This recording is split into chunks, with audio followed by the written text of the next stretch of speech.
Don made the cookies. Get lemonade. What's up, Eric? Travis. I appreciate it. It's not an insult. You guys look the same. Where's Mr. Nelson? Oh, there he is.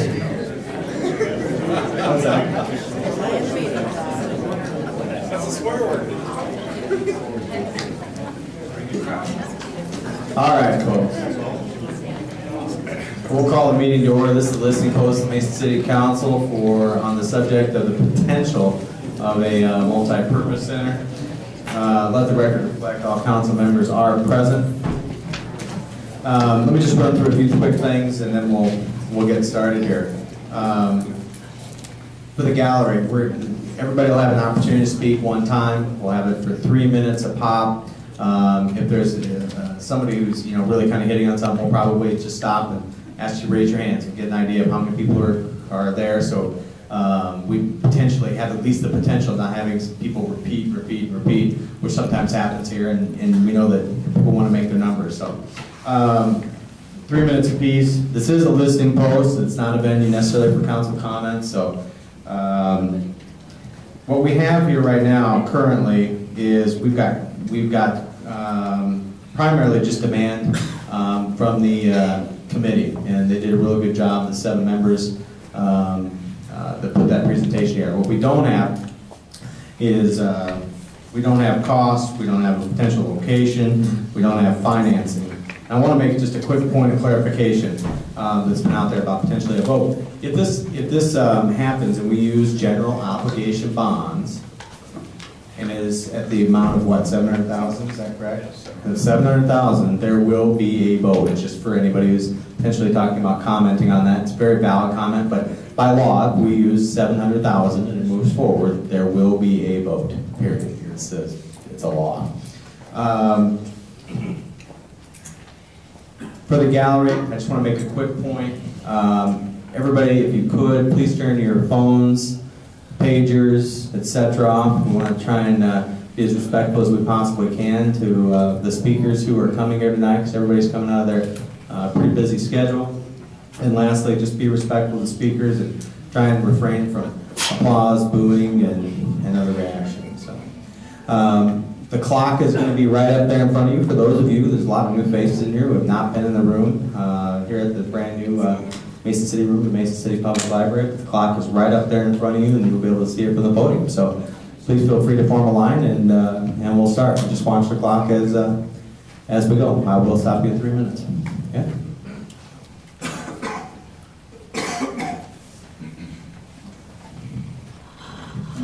Hello, my name is Marty Walsh. I'm the Executive Director for Main Street Mason City, the Downtown Business Association of 438 4th Street Southeast. And I'm just here this evening to express support should the multipurpose center carry through and go downtown. As an organization, we do feel it represents the best interest of downtown businesses, so long as any purpose the convention center does drive additional business downtown to the area in general, not just into the convention center itself. And also so long as it does not hurt the character of downtown or damage any historic buildings in the long run.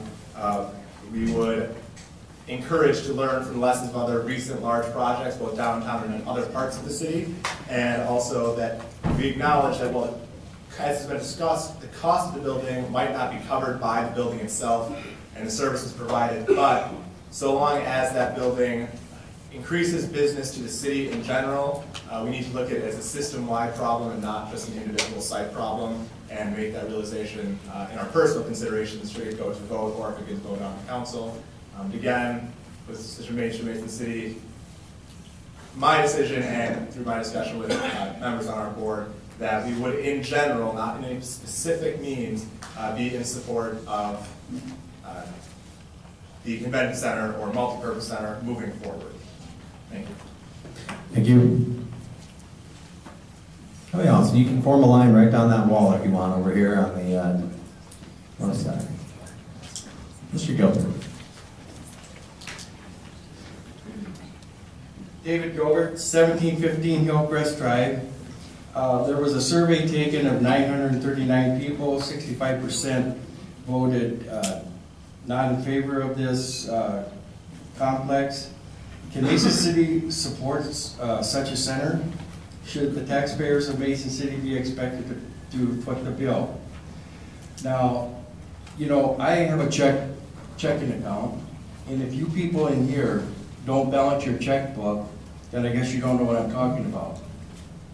But at the end of the year, if we haven't paid the bills, you people that balance your checkbook every month will be footing this bill of this building. Thank you. Thank you, Mr. Gilbert. My name is Harvey Johnson. I live at 816 South Tennessee Place here in Mason City. Been here for about 5 years, retired down here from Minneapolis, where I was in the real estate and new construction business for 35 years. So I have a little bit of a background on some of this material. Going around town today and yesterday, I happened to stop into the hotels here and asked them for their average vacancy rate for a year at a time. And suffice to say that none of them are anywhere near full capacity. So my question is number one, why would you want another hotel possibly down there when the hotels here now are not full or anywhere near it? Number two, why would you want a hotel down there to compete with the new historic Park Inn? Don't even know if that's going to be successful yet. I know I'm sounding negative. I apologize for that. Usually anybody that knows me would tell you that I'm very positive and I'm progressive, and I like the fact that Mason City thinks progressively a lot. But there are some serious questions here. One of the things that I mentioned to one of the council people just recently is that I'm real active in my church. I think there's one or two other people here from our church. But a person came up to me and said, Harv, I cannot pledge anymore. I don't have any money. I think what you have to be real careful about, everything else becomes irrelevant. If there's any possibility of taxes going up, I think you need to forget about it. I'm a little bit more fortunate than some of the retired people, but let me tell you, go around and take a poll of the retired people. See what they have to say about it. A lot of them have lost their 401ks. A lot of them are living strictly on Social Security. They haven't gotten a raise for the last 2 years there. This year they'll get a small raise, but it'll be overshadowed by the fact that Medicare is going up. People cannot continually pay more and more and more. So I'm asking you to look at it and say, if there's any possibility of raising taxes, then you need to consider something else, regardless of wanting to be progressive. And my time is up. Thank you. Thank you, Mr. Johnson. Let's hold on to the applause. But just out of curiosity, how many of you folks are sentimental to the point? Thank you. In favor of his position. All right. We have a line right down. Sentimental. I heard that, Fisher. That's right. I'll leave now. What else do we have?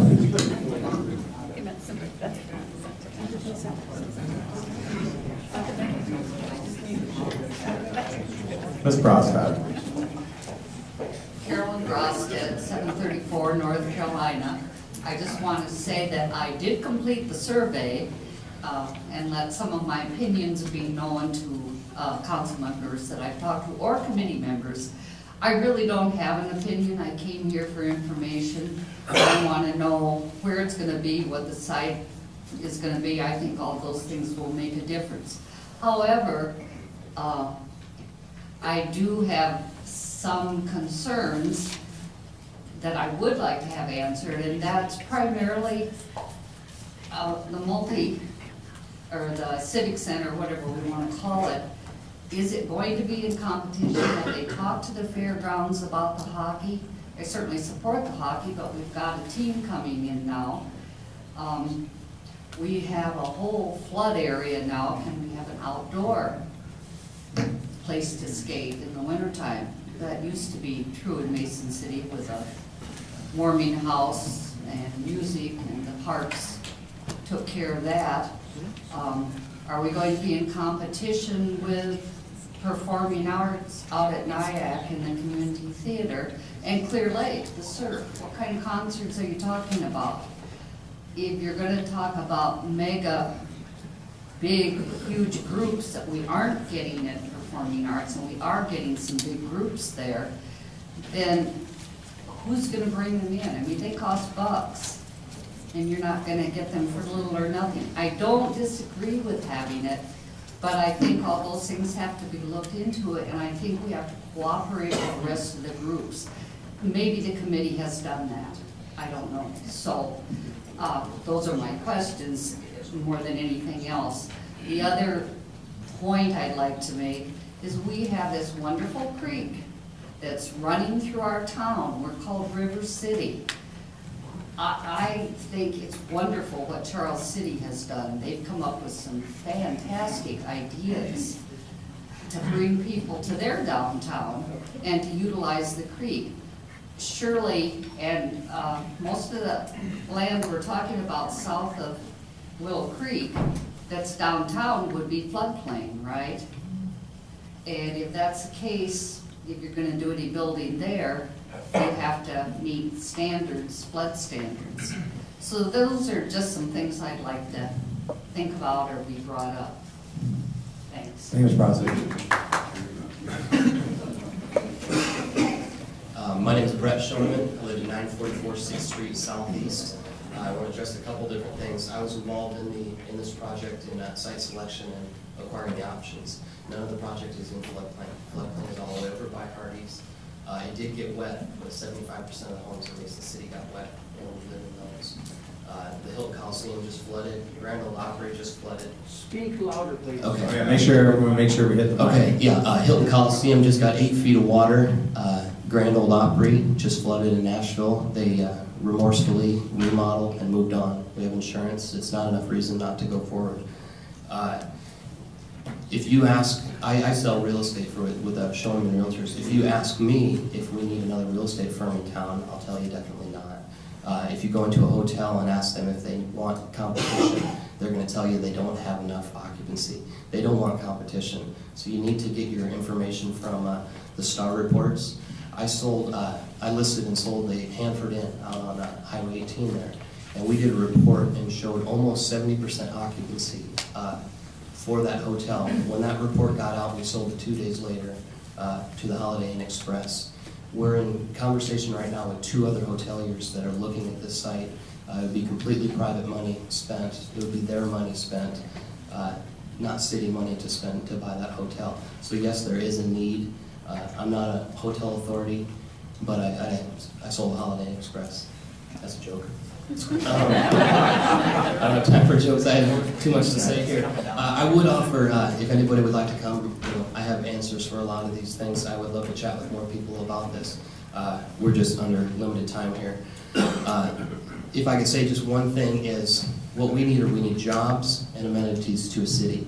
And it's kind of a what came first, chicken or the egg type thing. To answer a difficult question with a simple answer is stupid. So the answer is we need both. And citizens can't create jobs except if they grow businesses and hire people. But what they can do is spend locally. We did a survey, and we are spending a lot of money. I'm going to Minneapolis this weekend. I'm going to San Francisco next month. We leave town to spend our money. And when I spend money outside of town, it's gone forever. If I spend it here, it gets flipped over in our local economy several times over. And heaven forbid the people that would come to town to spend their money, and we flip that over. Economically, this thing, in the short term, yes, it is going to require subsidy. In the long term, we can't keep doing the same things and expect different results. This town has been shrinking since before I was born. My uncle was the manager of the fairgrounds for 20 years. All of that is important. We can't keep the course. Something has to change. Thank you very much. Thank you, Mr. Strongman. Everybody kind of hold on. Is that a sentiment that other folks share in here? Okay. Mr. Bergmeyer? Dr. Bergmeyer, as it were. Thank you. I'm Dan Bergmeyer. Tonight I'm representing Mason City Youth Hockey Board. Okay. Certainly a new sheet of ice would be very beneficial for youth hockey and for any ice activities.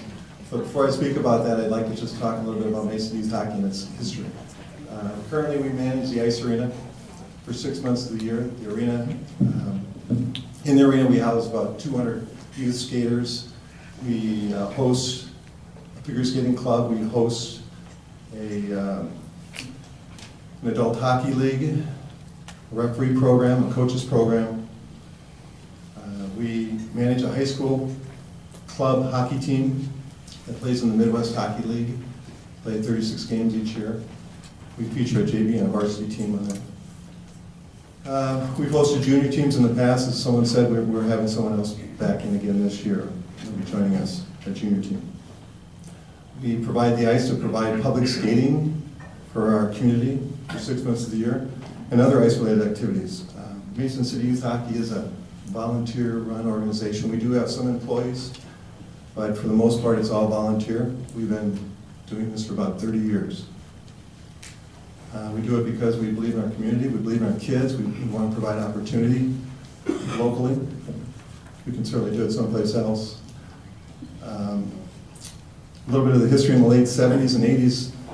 Some people that were involved with hockey were very interested in the same thing, improving the community and so forth.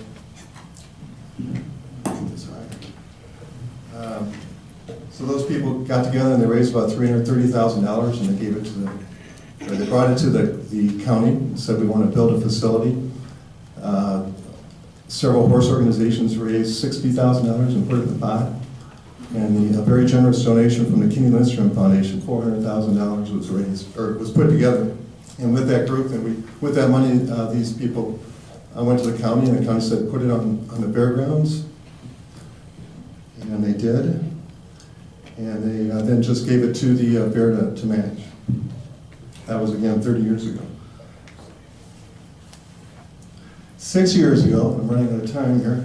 6 years ago, we expanded the arena. We had raised over $500,000 in about 7 years. The money was used to provide a much-needed facelift and include an addition, house new bathrooms, locker rooms, office spaces, concessions, and obviously a new entrance.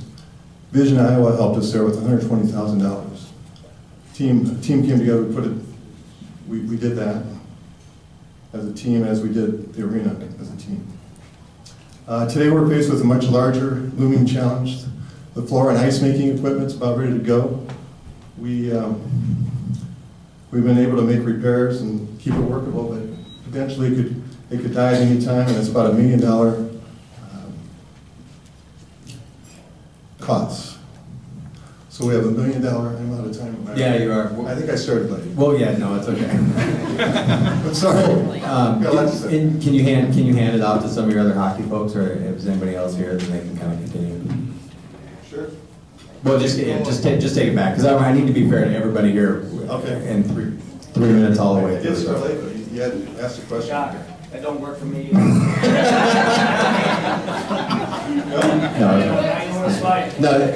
we have to be consistent. Absolutely 100% consistent, so that's Can I fine. have 3 minutes and give it to him? We can't do that either. No.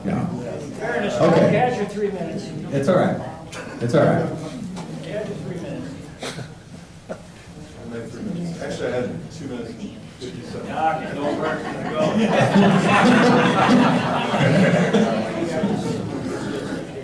We just need to be consistent. All right, good afternoon or evening. My name is Jeff Cornick. I'm with Youth Hockey and also a parent of 4 active, very active kids in the community. And I'll give you some of my experience with youth hockey and also with my children.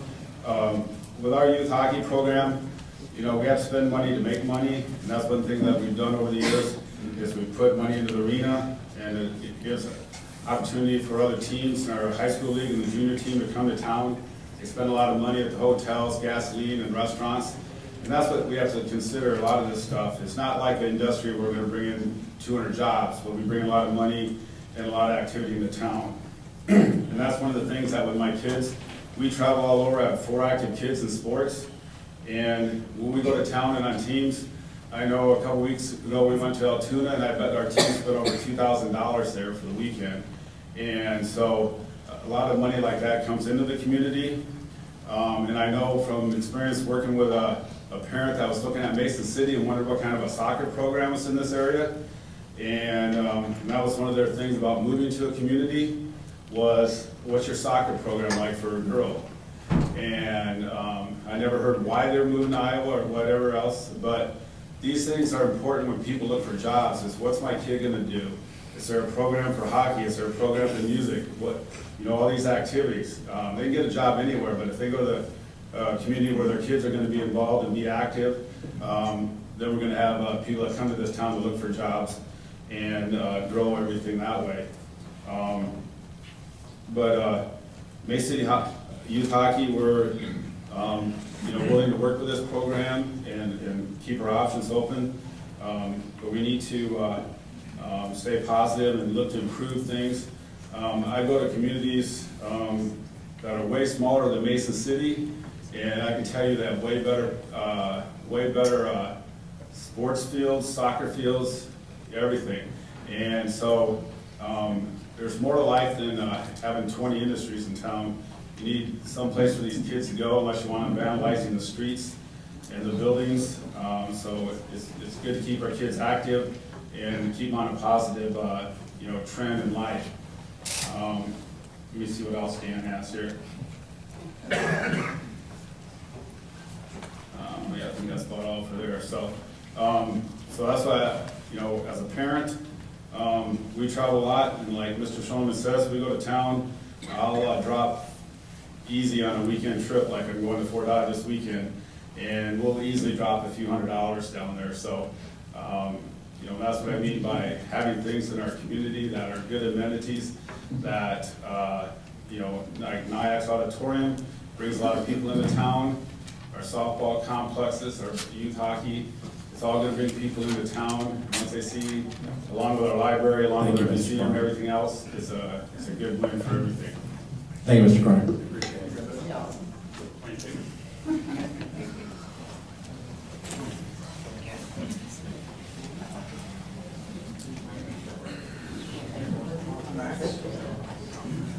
My name's Terry Terrell. I live at 3385 Brandywine Road. Can you make sure you're speaking in the mic, right?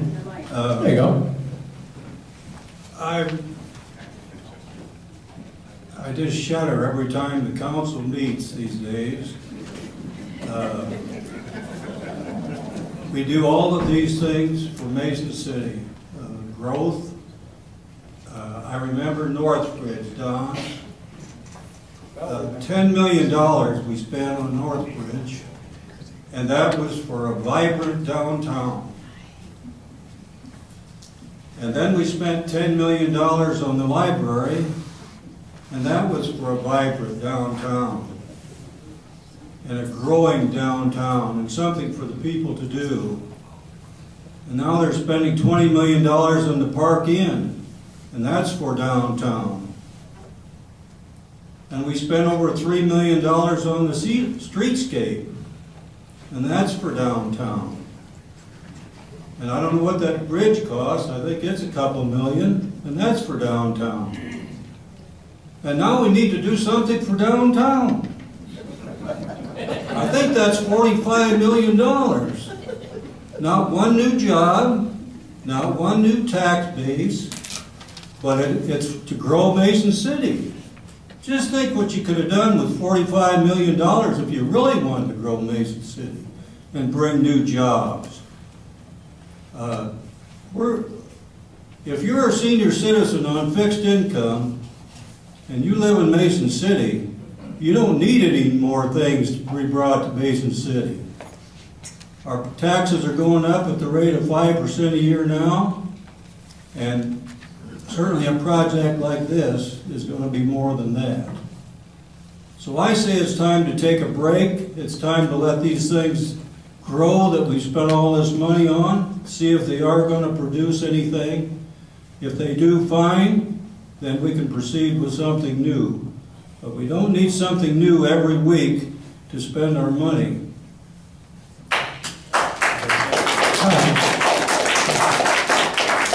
Anyway, how many folks out here have that, agree with that sentiment?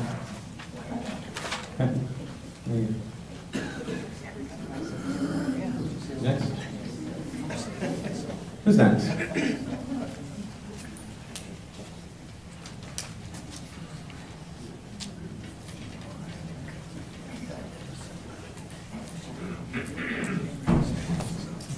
Marvin Buendia, Limestone Drive. First off, you have to know that the architects pick up 10% of the cost, so they pick up $1.5 million, so you know why they're pushing this.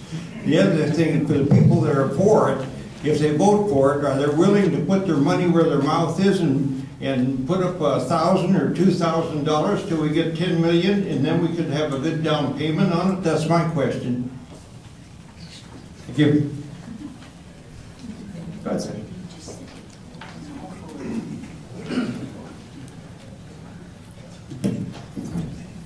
My name is Matt Klunder. I'm also on the youth hockey board here in Mason City. I've been involved in hockey just for a short time, about 5 years, but I grew up in Mason City. I've lived here my whole life. This town needs something for young people to keep young people here and to bring young people in. There's nothing for younger people to do here.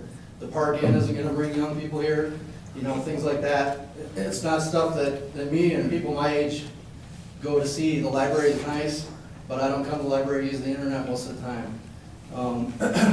A convention center would pull people into town. People will spend their money in town. Last year I went to Waterloo at least 10 times to a hockey game. Spent probably $100 between my wife and I every night there. Youth hockey is going to spend eventually probably $1 million to put a new floor in the ice arena out at the fairgrounds. It needs it. It could break down the week we start moving in there this year.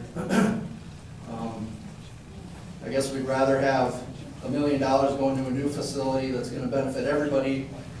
You know, I mean, our facility benefits a lot of people, but $1 million into a brand new place that can have all the different things. I was here last time when they were talking about Parks and Rec moving in. I think that's $40,000 a year that the city spends just going into the Parks and Rec paying rent. That would be in the new building.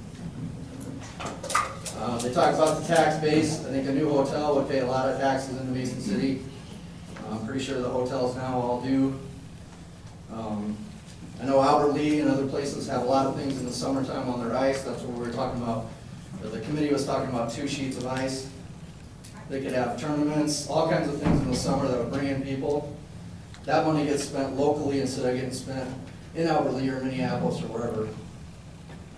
And so I guess I would be in favor of it. I think youth hockey would be in favor of it, or at least working with the city to see what we could come up with and have a new place for everybody, something that a lot more people can use, and hopefully we can bring it to Mason City. Thank you. Thank you, sir.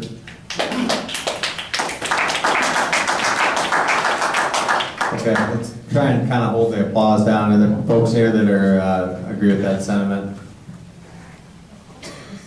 Okay.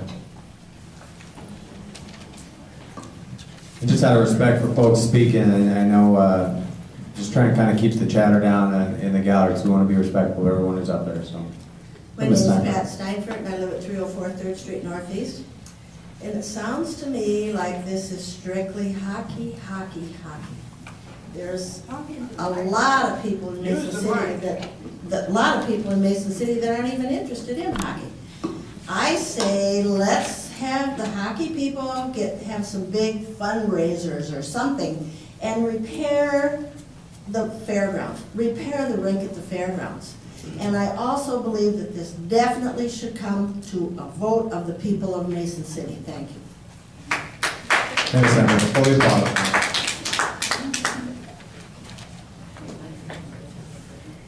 And just know, folks, you're welcome to go stand over here on the wall and get in line. Steve Gannon with the North Iowa Figure Skating Club, board member.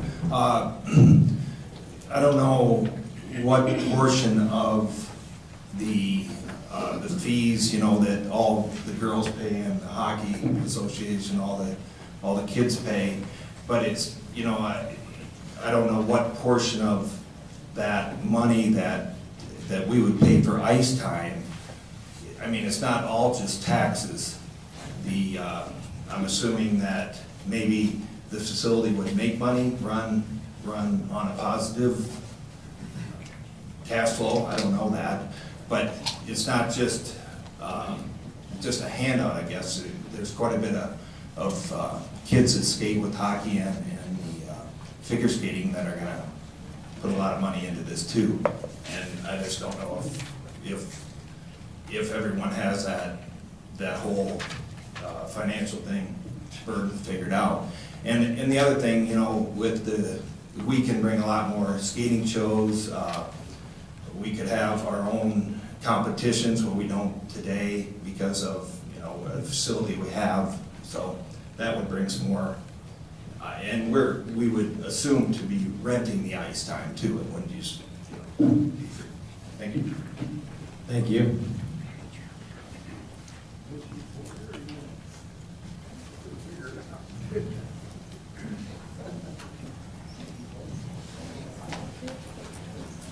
Hi, how's everybody doing?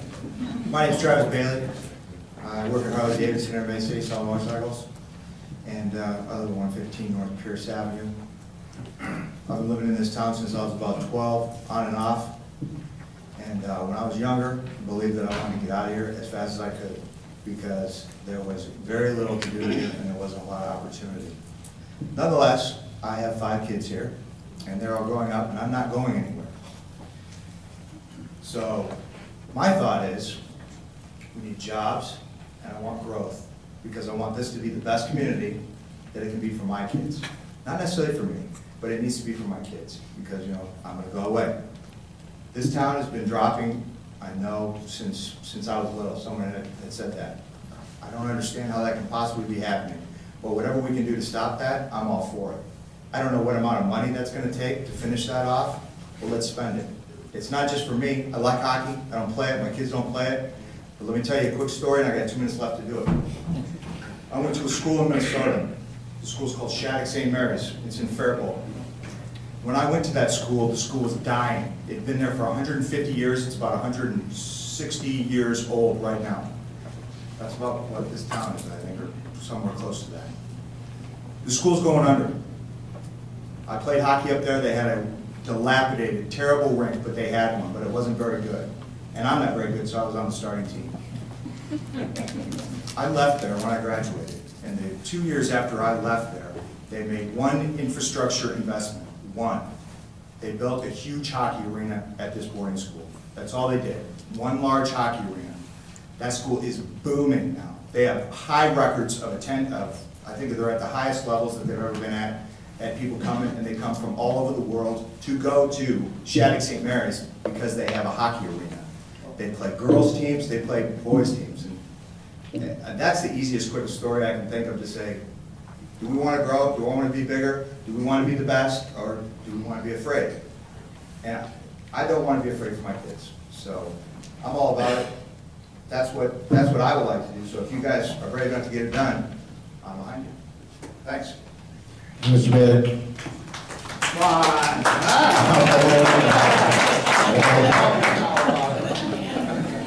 Mr. Bailey, working the crowd. All right. Brian McNamara, 152 Brook Terrace, and I'm not here to either oppose or endorse the multi-purpose center, but I would like to see a feasibility study so I could make an informed decision. We're talking about an awful lot of money, and so far, all we've heard is from the committee, and that was not their function or role. So I hope the council will at least allow a feasibility study. Thanks. Thank you, Mr. McNamara.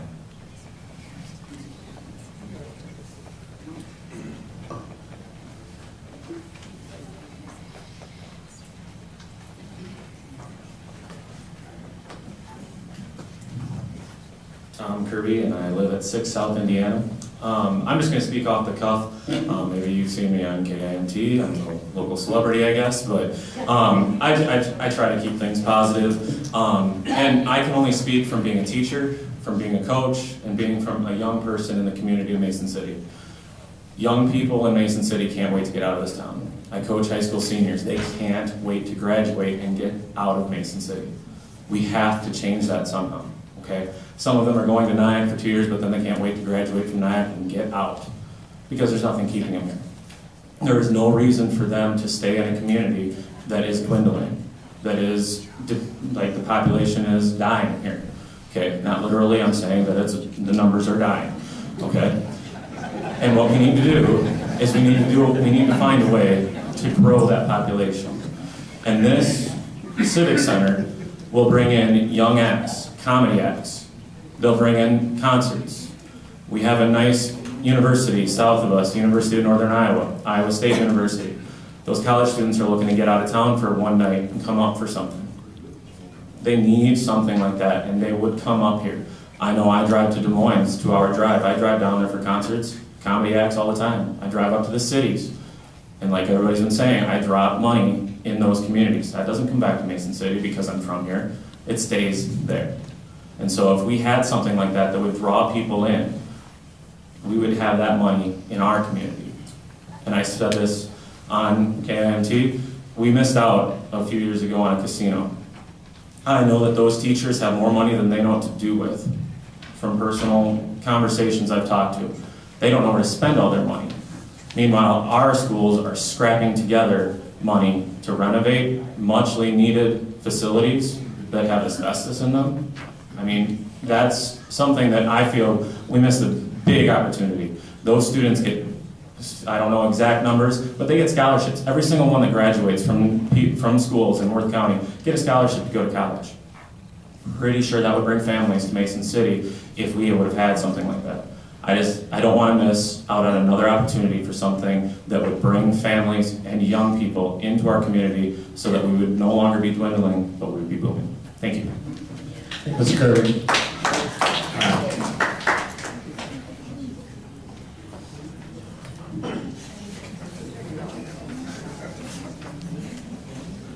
I'm Jerry Newman, and I live at Eastford Apartments.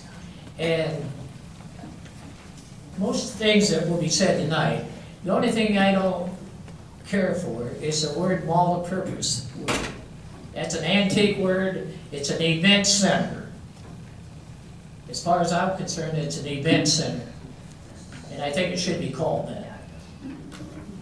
Do we need one? All right, Pardon? Do we need one? Councilman. Well, that's not for me to decide. That Councilman, that was his input. That's for the people, you know. You are? All right. Oh, I'm for it, yeah. I'm for it, yes. All right. Thank you, sir.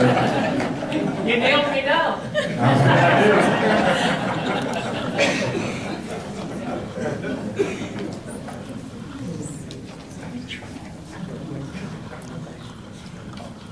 And I'm for the Yankees, too. Right on. All right, let's be respectful here. Mildred Evans, 671 3rd Place Southeast. I think I've listened to enough of this stuff. This young fellow that was up here a little bit ago saying that hockey brought all these people up to this town, don't tell me it wasn't because they had jobs. And the ones that are talking about the decline here, it's because we don't have jobs here. They all leave town.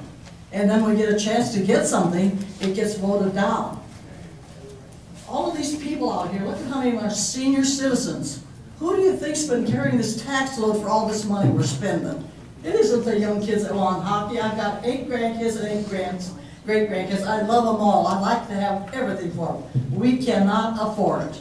We taxpayers have been taxed to the hilt, and it's about time it stops.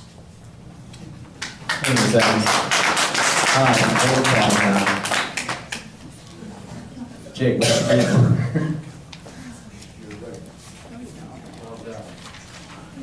Who's next?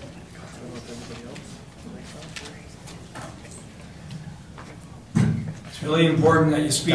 Yeah. Anybody else? You guys can line up right there, that's all right. Dean Buser, 1018 Manor Drive, Mason City. Use the mic.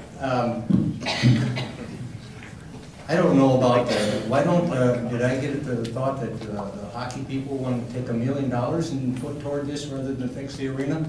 I don't know.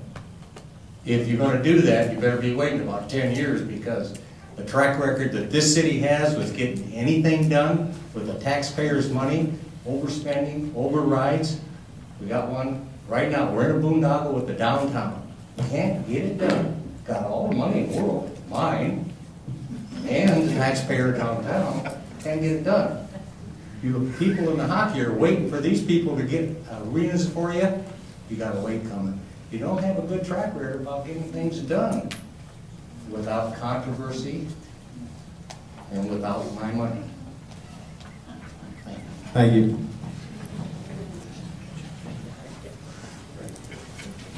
Tom Horvath, Mason City.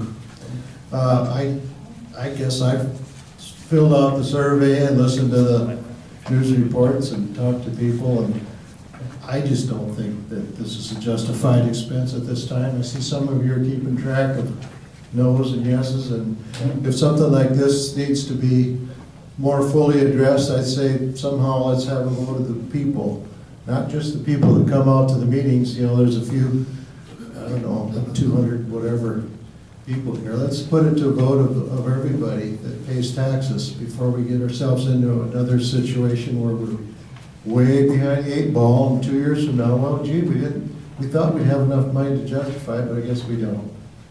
Guess who pays? You know, it's the same old story. We've got a lot of debt in the community, and taxes keep going up. And if this would be a moneymaker, fine, but you know, where would we be at Music Man? You know, if we didn't get all the help from Mrs. Wilson, that thing would have folded a long time ago. It's a great place, but what can we really justify? What do we really need? That's what we have to think about before we jump into these huge endeavors, in my opinion. Thank you, sir. Anybody else?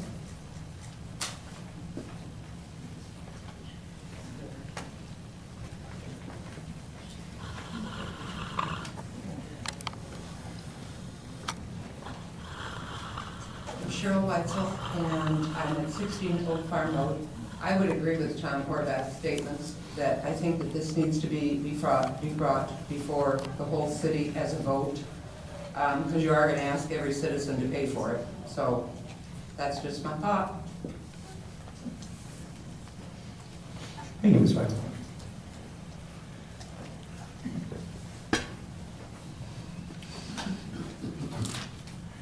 Tim Murray from 1039 Crestmore Way. I just want to basically say I'm in support of it. I'm probably just your average 30-year-old young married couple with a kid wanting to have more kids, and I agree to have fun. We leave Mason City on a monthly basis easily. We go to Waterloo or go to Des Moines or go somewhere else, and a lot of that money could stay here with events, and a lot of other people I know from those areas would come here to do stuff. So I'm for at least getting more educated on it. So. Thank you, Mr. Mayor. Anybody else?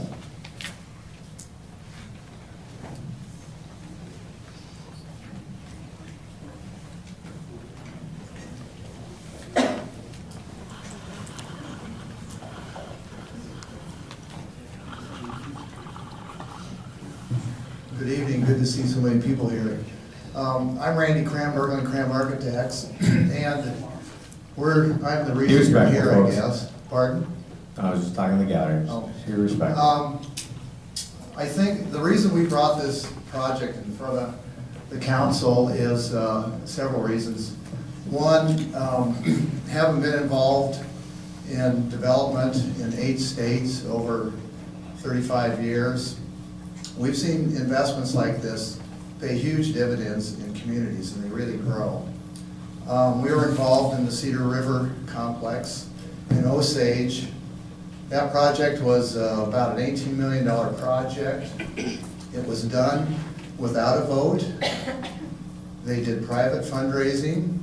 They used TIF, tax increment financing money, and had some municipal utility bonds. So that was a project that a small community did without needing taxpayer money.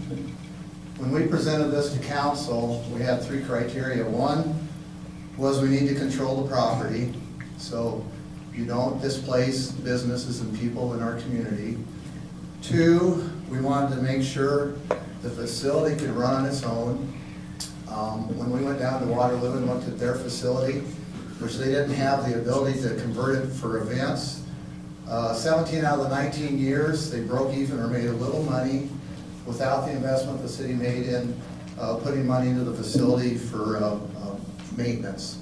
So it was pretty much breaking even. And the third thing we wanted to try to do is build this facility without taxpayer money. And I know all of you are concerned about that. I am too, I'm a taxpayer. There are ways, there are innovative ways to fund these facilities. There's lots of opportunities out there to do public-private partnerships. And I think the feasibility study is a great idea.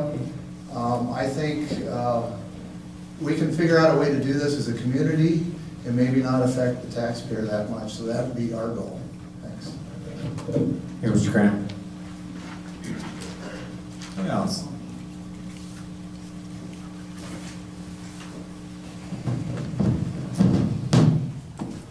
Christopher Swinton, 78 South Pierce Avenue. I myself am in favor of this facility, and for one, I have one question. And like I said, I don't have the figures, but how much money was spent when the North Iowa Outlaws, we had the Robertson Cup tournament? How much money did the city make from that tournament itself?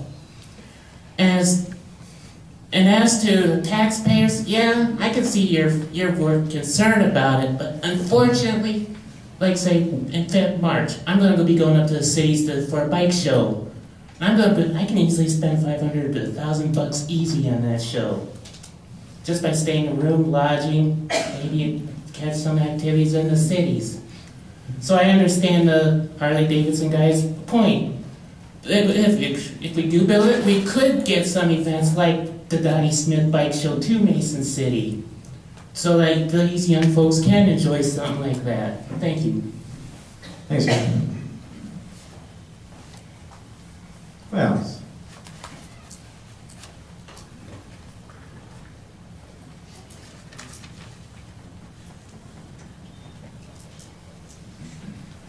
Mary Horvath, 370 Sumac Road, Mason City. We have a grandson in hockey in Minnesota, and it's like another religion up there. And so it's greatly followed, and I was impressed with an arena that we were at that was built on public land, and that was the only thing that was their payment, was the land. Everything else to build that arena, which housed huge tournaments, was all privately funded. And I think they had to have so much down before they could break ground. I think that's kind of a compromise thing where, you know, okay, you've got this land from us, that's our contribution, now raise the funds. Thank you, Ms. Orban. Who else? Come on.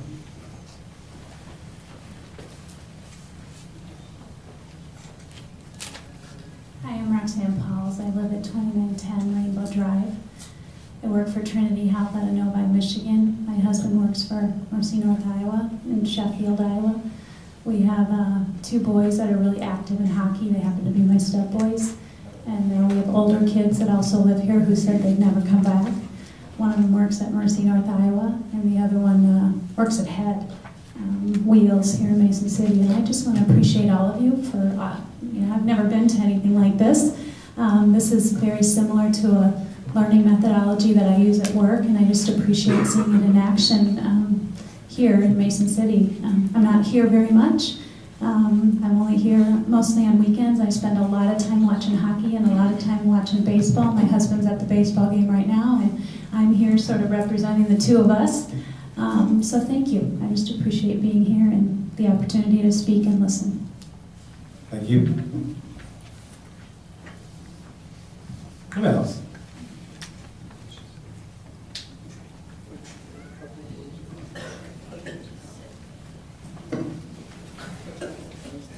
Anybody else?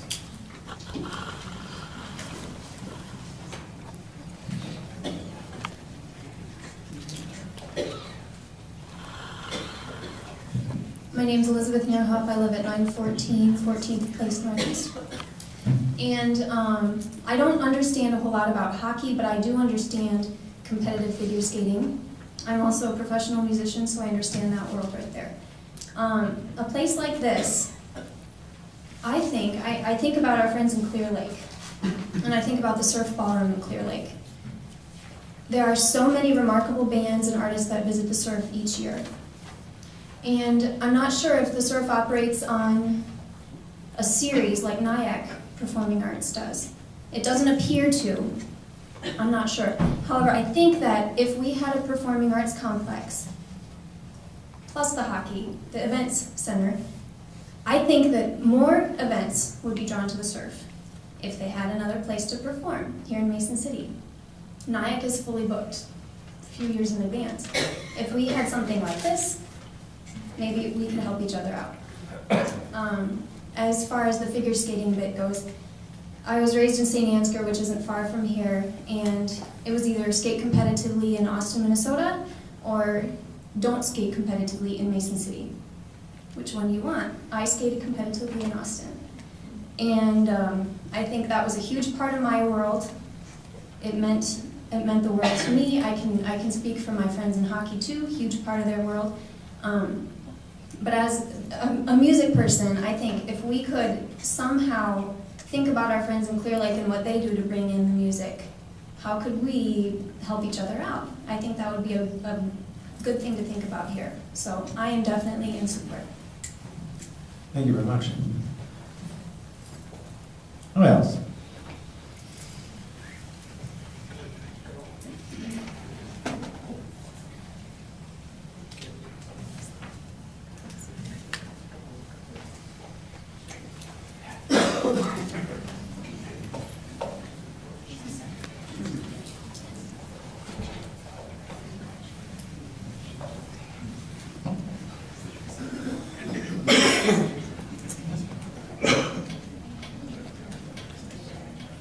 Thank you. Carlton Lee, 2016 South Taft, Mason City. I'm a believer in the horse people. Well, as you read in the paper and heard on the news, it seems like they're always got something they want to argue about. Well, they get it worked out, but out at the fairgrounds in that hockey arena, you can't bring in a big concert. They bring in a toy show between the ice and the dirt. So, but I've supported hockey for many years, as you notice. The first team in town, the last team in town. We house 33 young hockey players from all over the United States, all the way from up to Alaska. So I've heard a lot of people say, well, we're on a fixed income. What about our youth? Nobody's really saying, well, you know, we need the youth to stay here to keep paying the taxes in this city. If the youth leaves, that means us people that are on fixed income, we got to pick up their tab. So let's put something forth for the youth of Mason City and draw from 150 miles away. We go out of town for concerts. We go out of town for sporting events. And like everybody else says, it costs you money. Let's bring the money to Mason City. Thank you. Thanks, sir.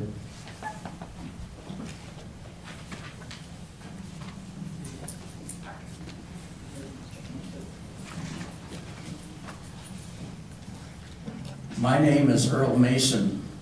I'm from Mason City. My wife told me not to do this.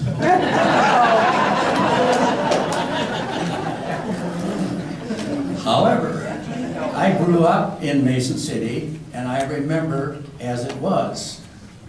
I'm a former English teacher, and I'd like to quote a little Shakespeare, which goes, "To be or not to be, that is the question." Thank you, Mr. Mason.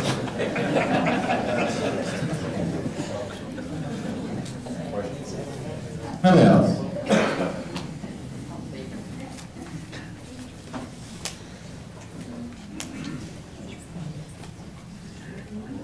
Don Caldwell, 651 2nd Street Northeast. I've lived in this town my entire life. Yes, it was larger than it is now. Why is it smaller?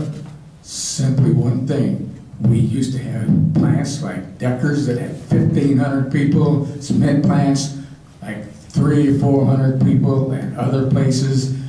And now we don't have places like that for the young people to go to work, so they leave town. I have 3 children, and none of them have stayed in town because there was no work for them to do, so they left town. Sports is good, I like sports, but they will not bring money for, instead of us paying property tax. I'd like to sell my house for what the city says my property's worth, but I don't think I can. All right, folks.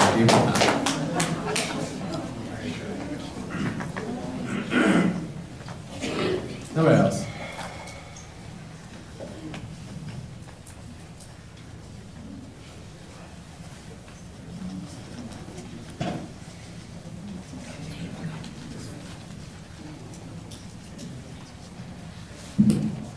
My name is Dave Hepperly. I live on Sapphire Court, 1123, Mason City.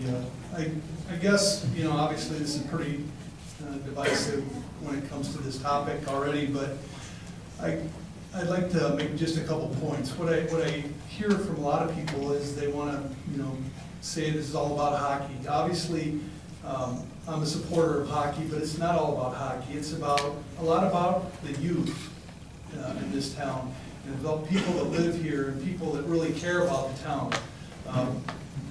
Saying that it's all about hockey, I don't believe that's true. Obviously, hockey has a very big interest in it, but there's also just this quality of life issue that I think that a center could bring to this town, more than what we have right now. As I said at the onset, I applaud the council for holding this so people can come up here and whatever your opinion is, you have a chance to voice that. And I understand what people are saying about the taxes. Yes, I pay a lot of taxes too in this city, and sometimes I think, man, you know, I can't afford to pay anymore. But you know what? I've got one son that's in his mid-20s, and he's living in Des Moines, and he won't come back to Mason City to live because there aren't the opportunities here that a lot of these other cities have. And I'm not saying that we should be like Des Moines or Minneapolis, because we can't be. We're Mason City. But I think what we can do, and hopefully what the council can see past here, is the chance to maybe build a facility where it's not going to be a huge burden tax-wise on the citizens. Mr. Cram came up here and he alluded to the fact that, you know, I think we've got people that are willing to, at least at this juncture, donate maybe land to a project. There's obviously different things that can be explored to maybe it's not going to be a huge burden tax-wise. And I think a lot of people, if we can prove that, would maybe get on board with, you know, having a facility like this if it's not going to be something that their taxes are going to go, you know, that much higher. You know, I don't know if that can be, you know, possible or not, but I think at this point, what I would like to see is that the council at least have an open opinion on maybe how this could go forward instead of being negative.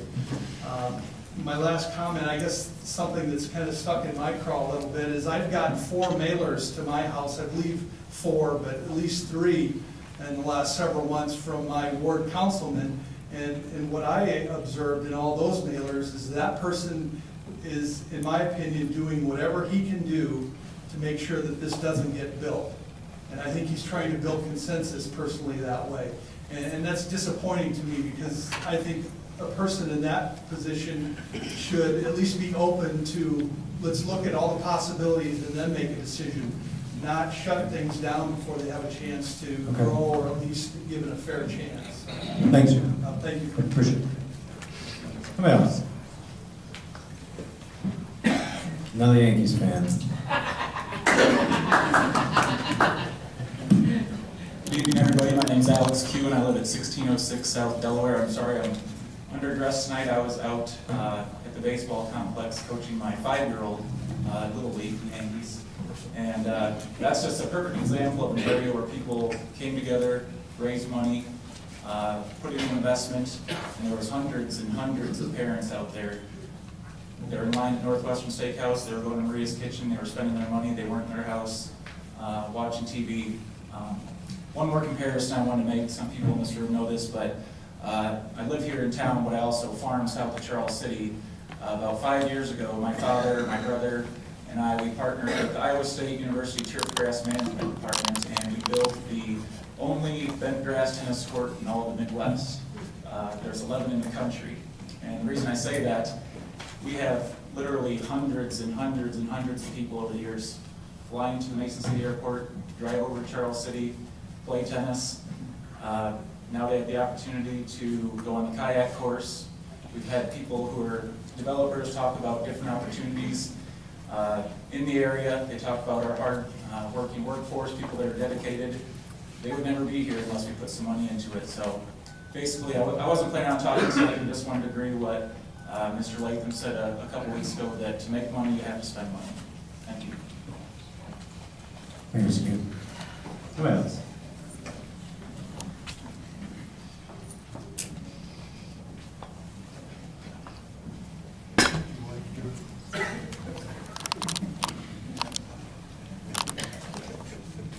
My name's Holly Sean, and I live at 944 Southeast. My husband spoke earlier and didn't get to finish all of his statements, so I said I would agree to come up here, although I don't like speaking in front of adults. What does Mason City need? We need to retain the bright young kids that do such a good job of raising, and we need to attract more. I love all people regardless, but statistics show that 30 to 45-year-olds are the ones that start businesses and create jobs. But we're losing our 21-year-olds before they get capitalized enough to start their own businesses here. My husband says we rarely get job growth by dragging existing businesses from other states. You get successful businesses by assisting hardworking local people and giving them the tools to grow. Winnebago, IMT, Stellar, Sukup, they were all local guys, and we gave them the tools to grow.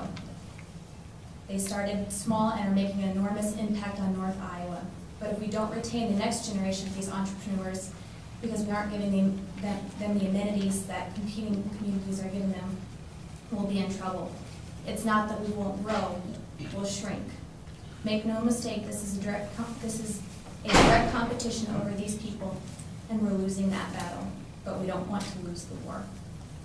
Thank you. Thank you. What else?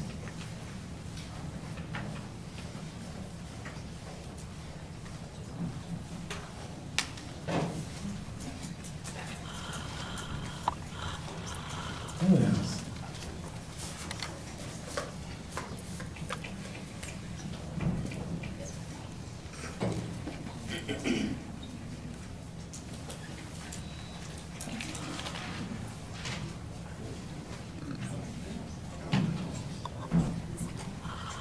Howdy. My name is Ralph Price. I live at 1401 Birch Drive. I have no opinion on the structure you're trying to build. My only concern is the concern of small business people and large business people. The same problem, cash flow. If it has to be subsidized over the year, then it's a bad investment. If it can pay for itself, then it's a good investment. Sometimes we over-design some of these projects in Mason City. And by over-designing them, we put a burden on the people that have to run them and manage them and so forth. And this costs thousands of dollars. I don't know what the design is, but if you can have a cash flow that it'll pay for itself, I think everybody here would probably be in favor of it. If it has to be subsidized, then I think most people probably will have to be against it. But if you're a large corporation or a small businessman, you'll have the same problem as this cash flow. When you're retired, it becomes doubly burdensome because our taxes go up in Mason City. I had a nice conference with the assessors. We had a good time. Got some letters from them, and they didn't change their mind. I don't know if anybody else here had questioned their taxes, but the people that you talk to up there are very cordial. And the letters that you get from them, they don't change their mind too much. A little bit. It used to be that it was 80% of market value. And they'd always say, well, you wouldn't sell it for that, would you? Today, they don't ask that, because I would sell it for what it's assessed at. I really would. So this is the problem that we have in any town. If you can make it cash flow, fine. If you can build it without tax money, go for it. But don't over-design it. We got some public buildings that have been way over-designed. And the Music Man Square has problems. It's costing them thousands of dollars a year because of the design of the heating air conditioning system. And we have other places. This building here, they got into trouble just on a kitchen hood. You would think anybody wouldn't get into trouble on a kitchen hood, but we did.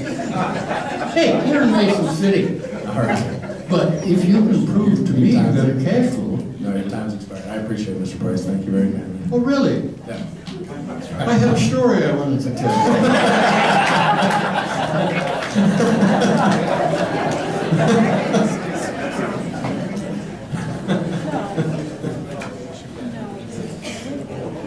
All right. So everybody else? Anyone else?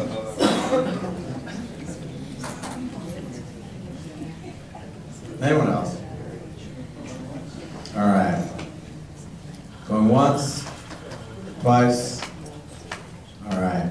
Thank you, everybody, for coming. There's a Mohawk baseball game going on right now, so it makes sense to go out and see if they can score 40 runs this time. We're adjourned. Thanks.